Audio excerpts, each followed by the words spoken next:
Blessings to all. Share this YouTube for everyone to see and kick the neck. 43. Veluka Jatak.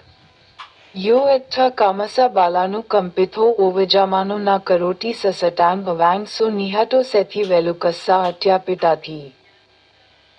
And once upon a time, while the sage was living in Jetavanarma, a certain poor monk, Arbhaya, uttered this Jatak. The Omniscient One says, Vadra said till the last time, Lord Vichara, if you were a bad person, judge whether it was true. On the last day, when a king named Brahmadatta was ruling the city of Varanasi, Bodhisattva was born in a Mahabhoga caste, and when he came of age, he saw the blessings of Adinava and Mahabhiyanaikmana in the passion of Pasakama. It is like giving birth to meditative bliss. In the latter half he resides as Ganasthra, surrounded by 500 ascetics with a large entourage. After that, a snake-eater came to the ashram of a certain ascetic. Asceticism creates filial affection for that snake and keeps him hidden in a single monk. He was named as Velupa because he was in Velupaik. Those who protect him with filial love are also known as the father of the ascetic.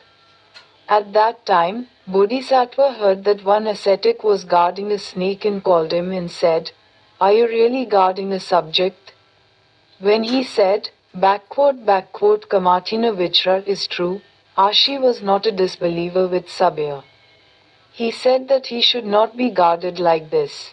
The ascetic said, Acharin Vahas, Ashir Sahibya will be my son. He said that I will not be able to hide from him.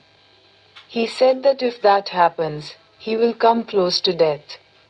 The ascetic did not take the Bodhi animal's word. Ashir Sahibya also could not be defeated. After that, after a few days, all the ascetics went to the places where they had gone for fruit, seeing that the fruit was common, so they stayed there for 2 or 3 days.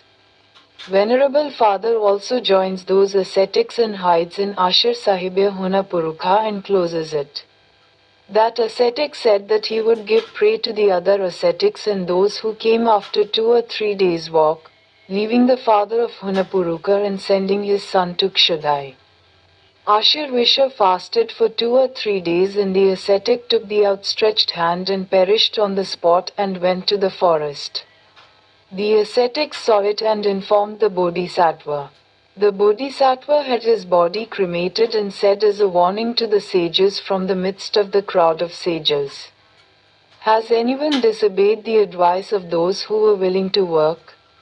He said that such a man would be like the father of the serpent, and he would be killed in the same way. Thus Bodhisattva admonished the group of sages and was born in the world of Brahma, at the end of his lifespan, more than the 4 Brahma Viharas. As the sage Buddha said, "O monk, you have become invisible and will not appear now." As he was disobedient in the previous one as well, he will come to sonship through the mouth of the snake, and after bringing out this Dharma sermon, he completed this Vetaka Jatak and added the previous joints. At the same time, the snake's father was now this poor monk. The remaining Parshads were now Buddhas. He said to himself, "If I am born as a Gana Shastra, I will be the king Tiluguru Samyak Sambuddhu."